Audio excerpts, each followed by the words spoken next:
அன்பர்களுக்கு வணக்கம். புலிப்பாணி மகர்ஷியினுடைய புலிப்பாணி ஜோதிடம் 300ங்கிற அந்த நூலில் இருந்து நாம் தொடர்ந்து ஜோதிட நுட்பங்களை பார்த்துக்கிட்டே வர்றோம். நாம் இதுவரையிலும் புலிப்பாணி ஜோதிடம் 300ங்கிற அந்த நூலில் 178 பதிவுகள் வெளியிட்டுட்டோம். இன்னைக்கு நாம் வெளியிடுறது 179வது பதிவு, பாடல் எண் 184. மனிதனுடைய வாழ்வியலினுடைய ஒவ்வொரு கூறுகளையும் மிக தெளிவாக விளக்கம் கொடுத்துக்கிட்டே வர்றாங்க. 5 வகையான கோஷங்கள்: பிராணமய கோஷம், அன்னமய கோஷம், மனோமய கோஷம், ஞானமய கோஷம், ஆனந்தமய கோஷம். 5 வகையான கோஷங்களை மனித வாழ்க்கையில் அனுபவிப்பாங்கிறது நம்முடைய தத்துவ சாஸ்திரங்கள் விளக்கம் கொடுக்குது.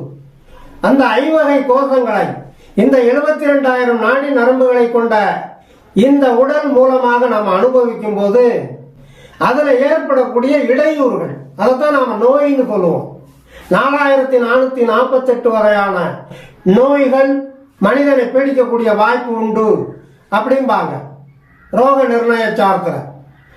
அப்ப ஒரு மனிதனுடைய உடல் கூறுகளை மிக தெளிவாக ஆராய்ச்சி அதை எப்படி அறிஞ்சுக்கிறது, ஒரு ஜாதகத்தை வச்சு அந்த ஜாதகத்தில் இருக்கக்கூடிய அந்த 9 கிரகங்களினுடைய அந்த ஜாதகத்துல ராசி கட்டங்கள்ல அமர்ந்திருக்கக்கூடிய அந்த நிலையை வைத்த ஒரு மனிதனுக்கு எந்த மாதிரியான பிணி பீடைகள் உருவாகும், எந்த மாதிரியான துன்ப துயரங்கள் அவனுக்கு ஏற்படும்ங்கிறத 300 பாடல்கள்ல புலிப்பாணி சித்தர் விளக்கிக்கிட்டே வர்றாங்க. புலிப்பாணி சித்தர்னு எடுத்துக்கிட்டோம்னா அவர் மணி மந்திரம் ஔஷதம்னு சொல்லக்கூடிய அந்த கூட்டுக்கலைகள் அதுல மிக கரை கண்டவர்னு சொல்லணும்.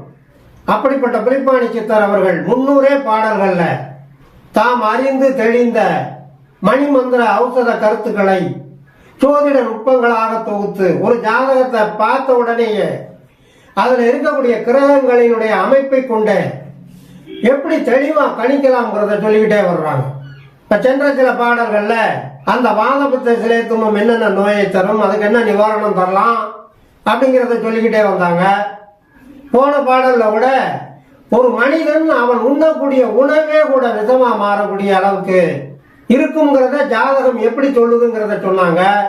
இப்ப இந்த பாடல்லையும் அதனுடைய தொடர்ச்சியா ஒரு மனிதன் மற்ற நோய் நொடிகளுக்காக எடுத்துக்கொள்ளக்கூடிய மருந்து கூட விஷமாகக்கூடிய சூழ்நிலைய அவனுடைய ஜாதகத்துல அந்த நவக்கிரகங்கள் எந்த மாதிரி சுட்டி காட்டும் அப்படிங்கிறத இந்த பாடல்ல சொல்றாங்க. நாம முதல் அந்த பாடலை பார்த்துருவோம். பாடினேன் இன்னும் ஒன்று ஆரோனோடே, பகர்லக்கண சாமி அவன் சேர்ந்து வாழ, கூடினேன் கரும்பாம்பு குளவி நிற்க, கொடுமருந்தால் சாவு வரும் கொடுத்திடாதே, தேடினேன் சனியொரு கோல் சேர்ந்தானாகி, தேடி வரும் சலகண்டம் நெறியானந்தான், நாடினேன் நவக்கிரக சாரம் கண்டு, நன்மையுடன் புலிப்பாணி நூலைப்பாரே அப்படின்னு முடிச்சிருக்கிறார். இப்ப நாம இந்த பாடல் அந்த முதலடி எடுத்தோம்னு சொன்னா, பாடினேன் இன்னும் ஒன்று ஆரோனோட பகர்லக்கண சாமி அவன் சேர்ந்து வாழ அப்படிங்கிறார் இல்லையா. ஆரோனோட அப்படின்னா 6ஆம் ஆதின்னு அர்த்தம். எதுக்கு 6ஆம் ஆதின்னு சொன்னா, ஒரு ஜாதகத்தை எடுத்தோம்னா அந்த லக்னத்துல இருந்து எண்ணினோம்னா 6ஆம் இடம், அந்த 6ஆம் இடத்துக்கு வரக்கூடிய அதிபதி கிரகம் எதுவோ அதைத்தான் இங்க ஆரோனோட அப்படின்னு சொல்லி இருக்கிறார். அந்த அடியில 2வது வரியில பகர்லக்கண சாமி அவன் சேர்ந்து வாழ அப்படின்னு சொன்னா, பகர்னு சொன்னா சொல்லக்கூடிய, பேசக்கூடிய, காணக்கூடிய அப்படின்னு அர்த்தம். அப்ப அந்த ஜாதகத்துல சொல்லக்கூடிய அந்த லக்னம், அந்த லக்னத்துக்கு அதிபதி கிரகத்தை தான் சாமிங்கிறார். லக்ன சாமி அவன் அப்படின்னா லக்ன அதிபதி அப்படின்னு அர்த்தம். பகர் லக்ன சாமி அவன் சேர்ந்து வாழ, எதோட சேர்ந்து வாழ, அந்த 6ஆம் இடத்து அதிபதியோட சேர்ந்து வாழ, சேர்ந்து நிற்க அப்படின்னு அர்த்தம். ஒரே ராசி வீட்டுல அந்த ஜாதகத்துக்கு உண்டான லக்ன அதிபதியும் அந்த லக்னத்துல இருந்து எண்ணி வந்தா அந்த 6ஆம் இடம் வரும் இல்லையா, அந்த 6ஆம் இடத்துக்கு அதிபதி கிரகம், இந்த 2ம் சேர்ந்து ஒரே ராசி வீட்டுல இருக்க அப்படின்னு அர்த்தம். அடுத்த 2ஆம் அடியில சொல்லும் போது கூடினேன் கரும்பாம்பு குளவி நிற்க, கரும்பாம்புன்னு சொன்னா ராகு பகவானை குறிக்கும். அப்ப மேலே சொன்னது மாதிரி ஒரு ஜாதகத்துல ஒரே ராசி வீட்டுல சேர்ந்து இருக்கக்கூடிய லக்னாதிபதி அந்த 6ஆம் இடத்து அதிபதி, இந்த அமைப்போட கரும்பாம்புன்னு சொல்லக்கூடிய ராகு பகவானும் சேர்ந்து இருந்தால் என்ன நடக்கும் அப்படிங்கிறத அந்த 2ஆம் அடியில 2வது வரியா சொல்றாரு பாருங்க. கொடுமருந்தால் சாவு வரும் கொடுத்திடாதே அப்படிங்கிறார். நீ ஏதாவது ஒரு நோய்க்காக ஒரு மருந்து கொடுப்ப, அல்லது ஒரு மருத்துவர்கிட்ட கொண்டு காட்டியிருப்ப, அவர் இந்த நோய்க்கு இந்த மருந்தை கொடு அப்படின்னு சொல்லியிருப்பாரு, அல்லது ஊசி போடுவாரு.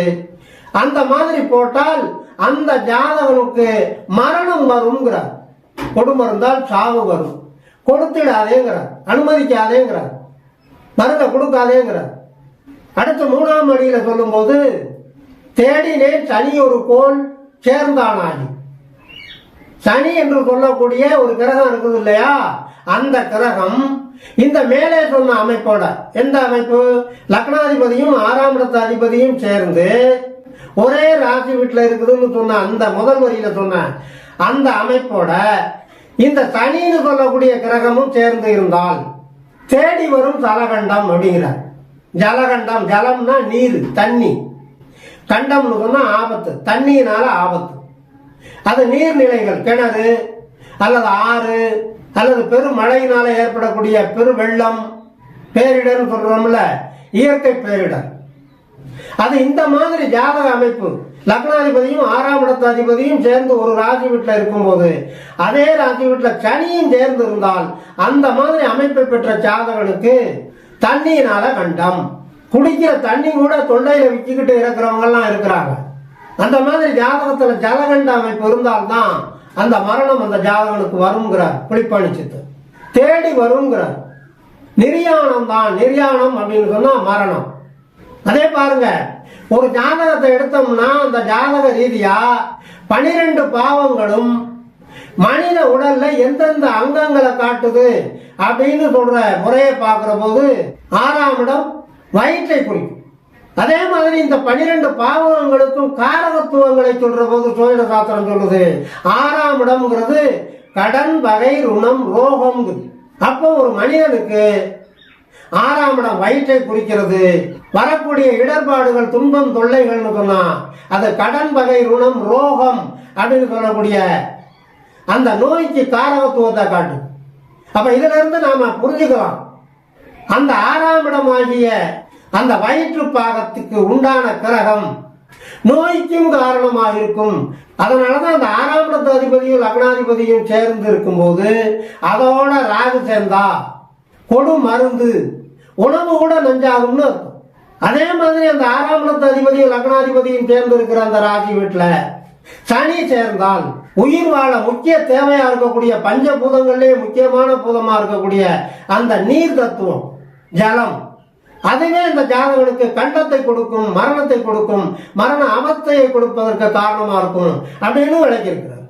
அடுத்து இந்த பாடல் அந்த 4ஆம் அடி ரொம்ப முக்கியம். அதுல என்ன சொல்றாருன்னு பாருங்க. நாடினே நவக்கிரக சாரம் கண்டு, இந்த மாதிரி நான் மேலே சொல்லி இருக்கிறத பார்த்து பயந்துடக்கூடாது. அதை அப்படியே எடுத்து வெட்டிமா அந்த ஜாதகனுக்கு உனக்கு இந்த மாதிரி அமைப்பு இருக்குது, அதனால உனக்கு மரணம் தான் வரும்னு சொல்லி அந்த ஜாதகனை பயமுறுத்திடக்கூடாது அப்படிங்கிறதுக்காக நாடினேன் அப்படிங்கிறார். நல்ல ஆராய்ச்சி பண்ணுங்கிறார். நவக்கிரக சாரம், கிரக ஜாரங்களை பார்க்கணும். அப்ப அந்த லக்னாதிபதி என்ன சாரத்துல இருக்கிறாங்க, பாதகமான ஆதிபத்தியம் கொண்ட கிரகச்சாரத்தில் இருக்கிறாங்களா, அல்லது தாராபலம்படி விபத்து தாரா, பிரத்யேக தாரா, வதை தாரான்னு அந்த பாதகமான தாராபலத்துல சாரம் கொண்டு இருக்கிறாங்களா, அல்லது சுபச்சாரங்கள், சுப ஆதிபத்திய சாரங்கள், தாராபலத்துல சுப தாரா, ஜென்மதாரா, சம்பத்து தாரா, சேமத்தாரா, ஜாதக தாரா, மைத்திர தாரா, பரம மைத்திர தாரா, இதெல்லாம் சுபமான தாராபலம். அந்த தாராபலத்தை கொடுக்கக்கூடிய கிரகங்களினுடைய நட்சத்திர சாரங்கள்ல இருந்தா பாதிக்காதுன்னு அர்த்தம். அதே மாதிரி 6ஆம் இடத்து அதிபதி என்ன சாரத்துல இருக்கிறாங்க அப்படின்னு பார்க்கணும். அதே மாதிரி அந்த கிரகங்களோட சேர்றாங்க இல்லையா, ராகு அல்லது சனி. ராகு சேர்ந்தா கொடுமருந்தே நஞ்சா மாறி அந்த ஜாதகனுக்கு மரணத்தை கொடுக்கும்னார். சனி அந்த அமைப்போட சேர்ந்தா அந்த ஜாதகனுக்கு ஜலம் கண்டம் வரும், அதனால உயிர் ஆபத்து ஏற்படும் சொன்னார் இல்லையா. அப்ப இந்த லக்னாதிபதியும் 6ஆம் இடத்து அதிபதியும் சேர்ந்து இருக்கக்கூடிய அந்த ராசி வீட்டுல ராகு என்ன சாரத்துல உட்கார்றாரு அல்லது சனி என்ன சாரத்துல உட்கார்றாரு அப்படிங்கிறதையும் ஆராய்ச்சி பண்ணிக்கிறார். அது நல்ல சாரங்கள்ல இருந்துட்டா, அந்த மாதிரி கிரக அமைப்பு நல்ல கிரகங்களினுடைய சாரத்துல சேர்ந்து உட்கார்ந்து இருந்தா அந்த ஜாதகனுக்கு நலம்தான் உண்டாகும், மரணங்கள் வராது அப்படின்னு எடுத்துக்கணும். நன்மையுடன் புலிப்பாணி நூலை பாருங்கிறார். நூலை பாருன்னா என்ன அர்த்தம்? இப்ப இதே இந்த புலிப்பாணி ஜோதிடம் 300ங்கிற இந்த நூலிலேயே கூட நாம இதுவரையில 183 பாடல்களுக்கு விளக்கம் சொல்லிட்டு வந்தோம். அந்த 183 பாடல்கள்ல பல பாடல்கள்ல இந்த மாதிரி ஜால பலத்தை பார்த்துக்க, அந்த கிரகத்தினுடைய பலத்தை பார்த்துக்க, ஆட்சி உச்ச நட்பு வீடுகள்ல இருக்காங்களான்னு பார்த்துக்க, அப்படியெல்லாம் இருந்தா இப்படி சொல்லக்கூடிய இந்த கோளாறுகள் கிரக பாதிப்புகள் இருக்காது அப்படின்னு சொல்லியிருக்கிறார் இதுக்கு முன்னாலேயும் கூட. அப்ப அதனால என்னுடைய நூலை பாருங்கிறார். நன்மையுடன் புலிப்பாணி நூலை பாரு. சார பலத்தை பாரு, ஆட்சி உச்ச பலத்தை பாரு, நட்பு பலத்தை பாரு, சுப கிரகத்தினுடைய பார்வையை பாரு, சேர்க்கையை பாரு. எத்தனை ரிலாக்ஸேஷன் இருக்கு. அதெல்லாம் நல்லா ஆராய்ச்சி பண்ணி அந்த ஜாதகனுக்கு பலன் சொல்லு அப்படின்னு ஜோதிடர்களை எச்சரித்திருக்கிறார், கவனமாக இருக்க சொல்லி இருக்கிறார் என்று சொல்லி இனி அடுத்து வருகின்ற பாடலுக்கு உண்டான தெளிவான விளக்கம் காண தயாராகும். தொடர்ந்து வாருங்கள், ஆதரவு தாருங்கள் என்று கேட்டு இந்த அளவோடு நிறைவு செய்கிறேன். நன்றி, வணக்கம்.